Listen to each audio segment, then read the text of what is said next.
Sometimes we wake up, and it feels like we've been sleepwalking through our own life. There's a heaviness in our chest, not quite pain but not peace either, just a dull, aching realization that something isn't right. We get out of bed and go through the motions, brush our teeth, scroll through our phones, get dressed in clothes that don't feel like us anymore. And we wonder quietly, when exactly did we stop recognizing the person in the mirror? It's not a sudden collapse. It's more like a slow erosion, a gradual fading of color, like a photograph left too long in the sun. And one day, without warning, it hits us. We've built an entire identity around what others needed us to be. We've made a home out of masks. We've called survival strength and silence peace. But underneath it all, there's a self we buried just to be loved, accepted, safe. And now, she's stirring. He's whispering. That buried self is clawing toward the surface. And it's terrifying, because we don't know what we'll find if we dig too deep. This is the moment when everything starts to crack. Not because life is falling apart, but because the illusion is, the performance, the pretending. We were taught to keep things looking good on the outside, even when we're dying inside. Keep smiling. Stay busy. Don't ask too many questions. But deep down, we've known for a while that we're disconnected from something real, something raw and essential. We've been functioning like machines, programmed to meet expectations, to fulfill roles, to earn love through obedience. And for a while that strategy worked. It helped us fit in. It got us praise. It made people proud. But now, it just feels empty, because no matter how much we achieve, how many people approve, how beautiful the image we project, we can't shake the feeling that we've betrayed ourselves somewhere along the way. There comes a point when the soul can no longer tolerate the lie. It begins with restlessness, then anxiety, then a low hum of depression that lingers in the background of even our happiest moments. We try to push through it.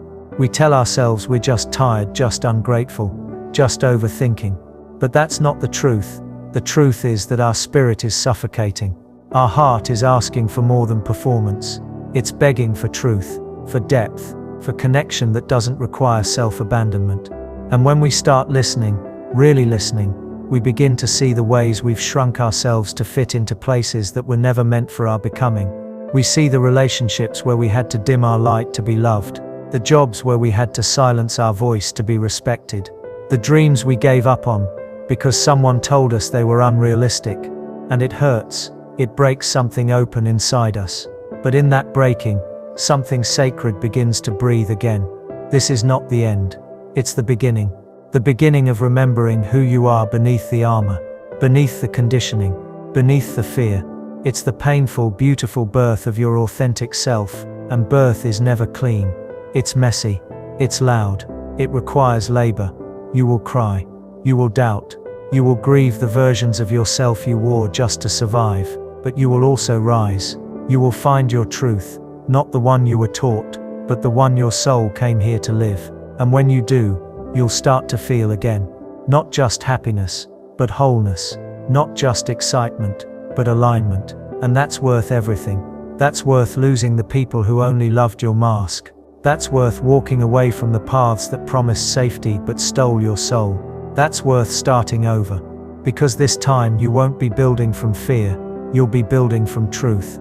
There's a strange kind of freedom that comes when you realize you don't have to be who they told you to be.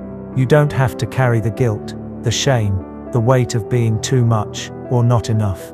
You don't have to keep performing to earn your place in the world. You already belong. You were born with worth. And the moment you stop abandoning yourself to be acceptable to others, you begin to taste what real liberation feels like. It doesn't always look glamorous. Sometimes it means sitting alone with your pain, instead of covering it with distractions. Sometimes it means saying no, even when your voice shakes. Sometimes it means letting go of everything familiar, so you can find something real. But what you gain in return is sacred: self-respect, self-knowledge, self-trust, the kind of peace that doesn't depend on anything outside you. The kind of strength that isn't about pretending, but about standing in your truth, even when it's inconvenient, even when it's unpopular. This first paragraph isn't just about awakening, it's about honoring that awakening. It's about being honest with yourself in ways you never dared to be before. It's about naming the pain, the confusion, the disconnection, and realizing they aren't flaws, they're signals, invitations. They're your soul saying, I'm still here, come find me. And when you start that journey back to yourself, you'll begin to see everything differently. You'll notice the lies you've been told about love, about success, about what it means to be enough. You'll start to question the systems that fed you false identities. You'll become less obedient, less polite, less willing to betray your heart just to maintain appearances. And that's not rebellion, that's rebirth, that's healing, that's remembering who you were before the world told you who to be. And from that remembering comes power, a quiet, grounded power, the kind that doesn't scream, doesn't beg, doesn't chase, it simply is. Healing doesn't come in a straight line. It comes in spirals, in waves, in moments of stillness followed by storms. One day you'll feel clear, strong, full of hope, and the next you might feel like you've fallen back into every old pattern you swore you'd outgrown. That's normal. That's part of it. Healing is not about perfection. It's about presence. It's about being with yourself, your whole self, even when it's messy. Especially when it's messy. Because real healing doesn't look like what the world shows you. It's not always yoga classes and inspirational quotes. Sometimes it's crying on the bathroom floor because you finally let yourself feel the grief you've buried for years. Sometimes it's losing people you love because you stopped shrinking to fit into their comfort zones. Sometimes it's admitting that you're tired of pretending, even if you don't know what comes next. And that honesty, raw, unfiltered, gut-wrenching honesty, is the beginning of everything. We are conditioned to numb ourselves, to scroll instead of feel, to distract instead of deal, to keep everything looking fine while we fall apart behind closed doors. But healing demands the opposite. It demands presence. It asks us to slow down, to stop running, to look at the pain we've tried to outrun and say, I see you, I'm not afraid of you anymore. And that takes courage. Not the kind of courage that looks strong from the outside, the quiet kind, the soft kind, the kind that lets you fall apart without shame, the kind that holds space for your own humanity, without needing to fix or justify it, because you are not a problem to be solved. You are a story to be listened to, a wound to be tended to, with gentleness. And the more you allow yourself to be seen, truly seen, the more you begin to see yourself clearly, not through the lens of trauma, not through the expectations of others, but through the eyes of love. There will be days when you want to go back, when the silence feels too loud, when the loneliness aches, when the old patterns feel safer than the new possibilities. That's okay. It's okay to miss the comfort of familiarity, even if it was unhealthy, because healing isn't just about moving forward, it's also about grieving the version of you that once had to survive in ways that hurt you, grieving the relationships you outgrew, the dreams that died, the time you can't get back. That grief is sacred. It's not weakness. It's evidence that you cared, that you tried, that you were alive and feeling, even when it hurt. And as you move through that grief, not around it, not above it, but through it, you start to become someone new, someone softer, wiser, stronger, not because you never break, but because you now know how to rebuild. And what a gift that is, to know how to rebuild yourself, to look at the ruins and not panic, to say I've been here before, and I made it. That's what healing gives you. Not a life without pain, but a life where pain doesn't own you. A life where you respond instead of react. A life where you no longer betray yourself to keep the peace. And it's slow, so slow sometimes. But it's working, even when you can't see it. Every time you choose rest over guilt.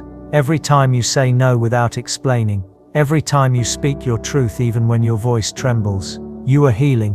You are creating new neural pathways, new emotional habits, new energy patterns, and those changes, though invisible at first, are monumental. They are the foundation of a new life, one rooted not in fear, but in freedom. You'll start to notice it in small ways. First, the way you don't rush to fix others' feelings anymore, the way you no longer tolerate being treated as an afterthought, the way your body relaxes in spaces where your soul feels safe. These little shifts, they are signs that the work is working, that you are returning to yourself, that you are peeling away the layers of who you were told to be, and finding who you actually are underneath.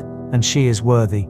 He is powerful. They are enough, not because of what they produce or achieve, but because of who they are. And once you taste that kind of self-love, everything changes. You stop begging. You stop chasing. You stop explaining your worth to people who are committed to misunderstanding you. You walk away, not with anger, but with clarity, because you know now anything that costs you your peace is too expensive. People might not understand your healing. They might think you're distant, cold, selfish. Let them. They don't see the nights you spent crying yourself to sleep, the battles you fought just to stay alive, the strength it took to choose yourself for the first time. They don't need to understand. You are not here to make others comfortable at the expense of your soul. You are here to be free, to live fully, to love deeply, not just others, but yourself. And that kind of love changes everything. It teaches you how to rest without guilt, how to set boundaries without apology, how to stop settling for crumbs when you deserve the feast. And slowly, the life you're building begins to reflect that inner transformation. New friendships, new opportunities, new peace, not because life is suddenly perfect, but because you are no longer abandoning yourself to make it bearable. Healing will challenge you. It will ask you to let go of people, places and patterns you once clung to like lifelines. It will push you into the unknown, strip away your illusions, and confront you with your deepest fears. But on the other side of that fear is freedom. On the other side of that discomfort is clarity. And on the other side of that grief is a version of you who is rooted, whole and unshakable. Not because they've never been broken, but because they've learned how to hold their own pieces with compassion. And that, more than anything, is what healing gives you. Not a perfect life, but the ability to stay with yourself no matter what life brings. There comes a point in your healing journey where you stop needing everyone to understand you. You stop over-explaining. Stop justifying your silence. Stop trying to prove that your growth is valid. You begin to realize that not everyone is meant to walk with you into the next chapter. And that's not rejection, it's redirection. At first it hurts. Losing people who were once your whole world feels like losing a part of yourself. You question whether you're doing the right thing. You ask yourself if maybe you're being too much, too distant, too guarded. But then something shifts. The more you stay true to your path, the more peace you begin to feel. The more space you create for the right people to enter. The more you recognize that love built on conditions is not love at all. It's survival wrapped in attachment. And survival isn't the same as connection. You start to see the difference between those who check on you to ease their own guilt, and those who check on you because they genuinely care. Between those who listen to reply, and those who listen to understand. Between those who love the idea of you and those who love the reality of you, your scars, your softness, your silence, your strength. And when you begin to spot that difference, it changes everything. You stop craving attention from people who are emotionally unavailable. You stop lowering your standards to feel less alone. You stop reaching backward to places that once felt like home but always left you bleeding. Because now you understand real love doesn't hurt like that. Real love doesn't ask you to abandon yourself for its approval. It meets you where you are, and holds your hand without squeezing the life out of your identity. There's something deeply powerful about a person who chooses peace over drama, who walks away when disrespected, not with vengeance, but with quiet certainty. That kind of energy is rare, and when you begin to embody that, when you stop playing roles to be accepted, people notice. Some will be drawn to your peace. Others will be triggered by it, and that's okay. Your presence will reflect their chaos, and not everyone will be ready to face themselves. But you're not responsible for their readiness. You're only responsible for your truth, your healing, your alignment, and that may mean being misunderstood, even disliked. That may mean walking alone for a while, listening to the voice inside you that says, keep going, even when the world is telling you to turn back. But you do it anyway. Not because it's easy, but because your soul demands it. Because going back to who you used to be is no longer an option. And as you walk this path, this often lonely, often quiet but deeply sacred path, you'll start to feel something you've never felt before. Safety within yourself. That's the real destination. Not perfection, not a life without problems, but a life where you know you've got your own back. A life where your boundaries aren't walls, but bridges to more meaningful connections. A life where your softness is no longer a weakness to be hidden, but a gift to be honored. You'll stop asking, "Am I too much?" and start asking, "Is this space big enough for all of me?" Because now you know what you bring to the table, you know what it cost you to become this version of yourself, and you refuse to shrink back into a silence that kept you safe but never satisfied. Your glow will be different. Not loud, not flashy, but steady, quiet, sure. It's the glow of someone who's been to hell and came back with their soul intact. Someone who knows heartbreak, betrayal, loss, and still chooses love. Not naive love, not performative love, but real, rooted, raw love. The kind that starts with yourself and spills into the world without needing to prove anything. The kind that says, "I see me now, and that's enough." And when you live from that space, you don't chase, you attract. You don't force, you flow. You don't grasp, you receive, because you trust. You trust that what is meant for you will never require you to sacrifice your integrity. You trust that the universe is not cruel, but corrective, that every ending was a redirection, that every heartbreak was a mirror, that every tear watered a future version of you who now walks in grace and groundedness. And that version of you, the one rising from the ashes, the one learning to dance in her truth, is someone worth celebrating. She doesn't need a stage, she doesn't need a spotlight. Her existence is the miracle, her presence is the power, and the more you embody her, the more you attract the kind of life that reflects that embodiment, the kind of friendships that don't require masks, the kind of love that holds you, not as a project to be fixed, but as a soul to be cherished, the kind of peace that no external chaos can shake. And in those moments, you'll look back, not with bitterness, but with reverence, because even the pain had purpose, even the detours were divine, even the nights you thought would break, you were preparing you for this light. This is not the end of your story, it's a new beginning, one written in your own voice, one rooted in your own truth, one where you are no longer the side character in someone else's script, but the author of your own life. And yes, there will still be challenges, there will still be grief, there will still be days where you question everything, but now you'll face it all from a different place, a place of knowing, a place of deep self-respect, a place of inner calm that cannot be taken away, because it was built by you, brick by brick, breath by breath, choice by choice, and no one can undo that kind of healing. No one can dim that kind of light. Sometimes the most powerful transformation begins in silence, not the kind of silence where nothing is said, but the sacred kind where everything is heard. The silence where your soul speaks louder than any voice around you, where you stop seeking noise to fill the void, and instead you listen to the wisdom that rises from within. In that silence, you meet yourself, not the version shaped by expectations or survival, but the real you, the one you've buried under people-pleasing, under fear, under layers of "I'm fine." And when you finally meet that self, something holy begins to happen. You start to unlearn everything the world told you was necessary to be loved. You start to remember that love was never meant to cost you your peace, that being chosen should never feel like a battlefield, that worth doesn't need proof, it just needs truth.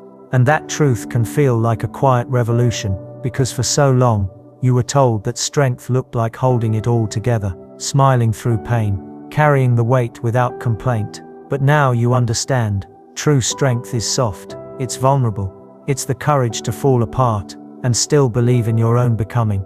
It's the audacity to say, this version of me deserves gentleness too. You stop idolizing resilience that required your self-abandonment. You stop glamorizing loyalty that came at the expense of your own well-being. You begin to ask better questions, not how can I keep them, but do I feel safe being myself here? Not what's wrong with me, but why do I keep choosing places that don't honor me? And those questions lead you back to your own power, the power to choose again, the power to build differently, the power to no longer beg for a seat at tables that mock your value. This is when the world starts to look different, not because the world has changed, but because your eyes have. Your standards become sacred, your time becomes precious, your energy becomes protected. You stop watering dead things and calling it faithfulness. You stop explaining your boundaries like apologies. You stop confusing intensity with intimacy, because now you see it clearly. You were not made to shrink, to beg, to chase. You were made to bloom. You were made to love deeply, but wisely, to give freely, but not endlessly, to to pour, yes, but not until you're empty. And it's okay if not everyone understands this version of you. Some only knew how to love your brokenness. They were addicted to your silence, your compliance, your dimmed light. But that's not your burden to carry anymore. Your healing is not a betrayal. Your growth is not a threat. It's a declaration: I am not who I used to be. And that is a good thing. And as you step into this version of yourself, you begin to attract differently. No longer drawn to chaos, dressed as passion. No longer pulled toward people who mistake possession for love. Now you crave softness that doesn't fade after the honeymoon phase. Loyalty that doesn't punish your independence. Presence that feels like peace, not performance. You become the kind of person who doesn't settle for half-hearted love, who doesn't romanticize emotional unavailability, who sees red flags and chooses distance instead of rewriting them into potential. Because you finally know that your heart is not a rehab center. Your soul is not a second chance for someone unwilling to change. You are not a canvas for someone else's unhealed wounds. You are not responsible for translating your worth to those unwilling to learn your language. And with that clarity, you find freedom. Freedom in solitude, freedom in slowness, freedom in saying no without guilt. You begin to love your own company. You realize that loneliness and being alone are not the same thing. One drains you, the other heals you. You learn to date your dreams, romance your purpose, fall in love with your own evolution. You find beauty in the quiet mornings, in the pages of books that mirror your heart, in the rituals that make you feel grounded.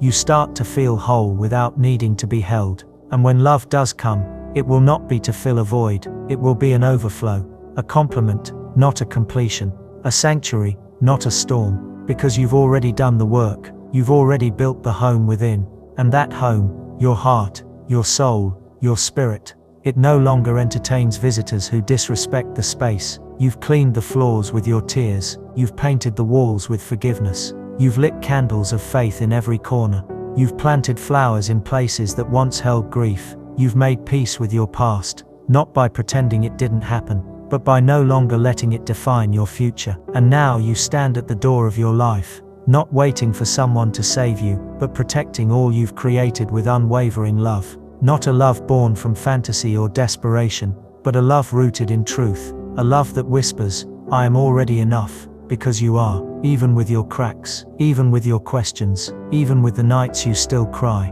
You are enough, not when you arrive, not when you're perfect, but right now in your process, in your becoming, in your brave, messy, beautiful becoming. And that realization, that's where real healing begins. Not in forgetting the past, but in forgiving yourself for who you had to be to survive it. In loving the version of you that didn't know better. In holding space for the one who still feels afraid. Because healing isn't a straight line, it's a dance, a spiral, a soft return to your truest self. And every time you choose to honor your needs, to speak your truth, to walk away from what no longer serves you, you are dancing, you are healing. You are rising. There comes a point in your healing journey where you stop waiting for apologies that will never come. Not because you no longer care, but because you've realized that closure is something you give to yourself. You no longer need someone to validate your pain in order for it to be real. You no longer beg for acknowledgement from people who were committed to misunderstanding you.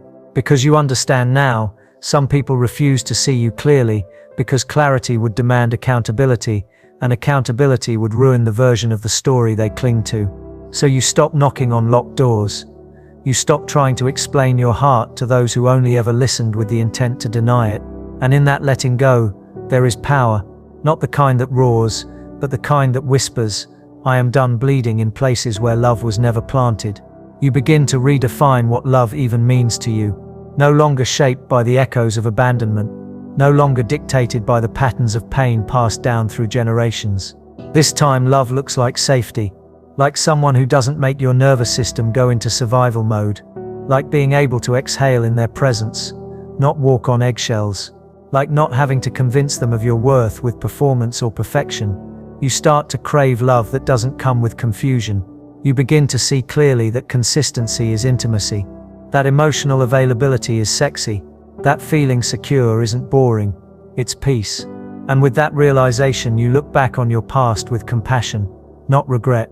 You forgive the version of you who thought chaos was normal, who believed they had to earn love by sacrificing themselves. Because that version wasn't weak, they were surviving with what they knew. But now you know better. Now you choose better. Now you are better. And because of that, your boundaries change, not as a wall but as a doorway into deeper respect for yourself. You no longer answer calls that drain you. You no longer entertain conversations that steal your joy. You no longer make space for people who weaponize your empathy.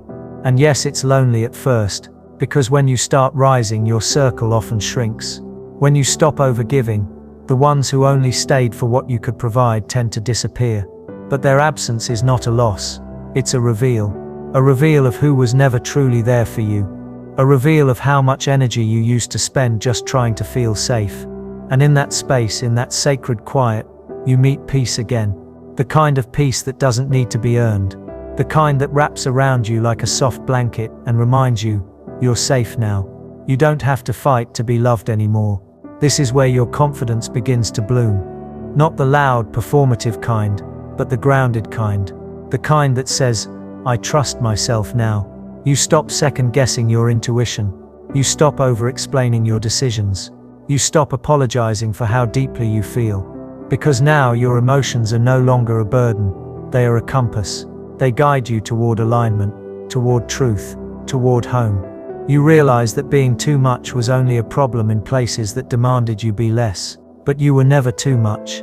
You were just surrounded by people who were too little for your depth, too shallow for your heart, too afraid of the mirror your authenticity held up to them. And when you fully embrace that truth, you no longer water yourself down to make others comfortable. You no longer shrink in the presence of small minds. You expand. You take up space. You shine. And in that light, you begin to attract what aligns with your healed self. Not just people, but purpose, opportunities, divine timing. You stop chasing what isn't yours and trust that what's meant for you will recognize you fully, deeply, and without question. You stop forcing connections. You stop begging for crumbs when you were born to feast. You embody a softness that's no longer mistaken for weakness, but understood as power in its most divine form. And maybe the most beautiful part, you begin to forgive, not because they deserve it, but because you do. Because you deserve to be free. Free from the bitterness. Free from the looping pain. Free from the story that says you are only lovable when broken. Forgiveness is not about forgetting. It's about releasing yourself from the emotional prison they left you in. And when you do that, you finally breathe again. Deeper, clearer, freer. There's a sacred strength in choosing peace over proving a point. In choosing silence over screaming. In walking away instead of staying to win a war that was never worth fighting. You become fluent in detachment. Not out of coldness, but out of wisdom. You no longer confuse staying with strength. Sometimes the strongest thing you'll ever do is walk away, not because you're giving up, but because you're choosing yourself, choosing your future, choosing your peace. You start to understand that love without respect isn't love. That attention without intention is a trick. That someone wanting you around doesn't mean they're capable of loving you in the way you deserve. And so you rise. Not to prove them wrong, but to prove yourself right. To honor the part of you that always knew you were meant for more, because you are. You are meant for mornings where your heart feels light, for conversations that nourish your soul, for love that doesn't leave you wondering. You are meant for spaces that celebrate your presence, not just tolerate it, for people who see you clearly and still choose you fully. And until that arrives, you are learning to choose yourself in all the ways you once begged others to. That's the journey now. Not waiting for someone to love you the way you need, but becoming that love for yourself, being the one who stays, the one who protects, the one who sees, holds, forgives, and uplifts. You are not just healing, you are becoming the version of you that no longer settles, no longer begs, no longer doubts her own worth. And that version, she is unstoppable, she is divine, she is home. Healing is rarely a straight line. It's messy, tangled, and often feels like 2 steps forward, 1 step back. Sometimes you find yourself sitting in the silence of your own thoughts, confronting shadows you thought were long buried, old wounds that reopen without warning, memories that sting even when they no longer hold the same power they once did. This is the reality of transformation. It demands courage to face the parts of yourself you have hidden or denied for so long. It requires a willingness to sit with discomfort, to stare into the abyss of your own fears and doubts, and still choose to move forward.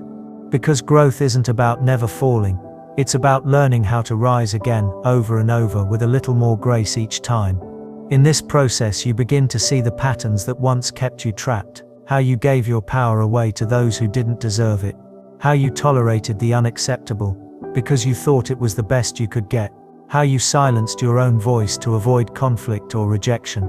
And when these realizations hit, they can shake you to your core, because knowing better means doing better, but doing better is never easy. It means setting boundaries that might upset people who were used to crossing them. It means saying no when you're conditioned to say yes. It means standing alone sometimes, even when your heart aches for connection. But this is the price of self-respect, the cost of freedom. And slowly, with every choice you make to honor yourself, you build a new foundation, one built not on fear or approval, but on love, respect, and truth. This foundation becomes your anchor when storms come. Because they will come. Life will test you in ways you never imagined, through betrayal, loss, disappointment, and moments when you feel completely undone. But by then you've learned a secret. Your worth is not contingent on external circumstances. It's not tied to what others think or how they treat you.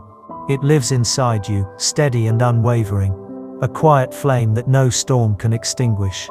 And when you tap into that inner flame, you realize that healing is not about fixing yourself. It's about remembering who you always were, beneath the pain, beneath the scars, beneath the stories you told yourself to survive. You are whole. You are enough. And that truth carries you through the darkest nights and into the light of new beginnings. As you reclaim your power, you start to rewrite the narrative of your life.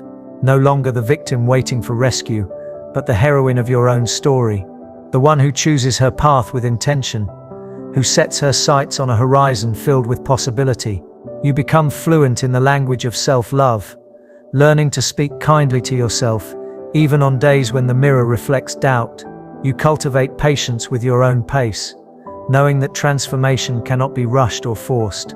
You learn to celebrate small victories, the moments you choose peace over rage, forgiveness over resentment, hope over despair, because these moments are the stitches in your healing quilt, weaving together the fabric of your renewed spirit. And as you grow, you start to attract a different energy. People who once drained you fall away, replaced by those who uplift and inspire. Opportunities that once seemed out of reach begin to open naturally. Your intuition sharpens, guiding you away from what no longer serves you and toward what nourishes your soul. You become more discerning, not out of suspicion or fear, but from a place of deep self-awareness. You recognize that not everyone is meant to stay in your life forever, and that's okay.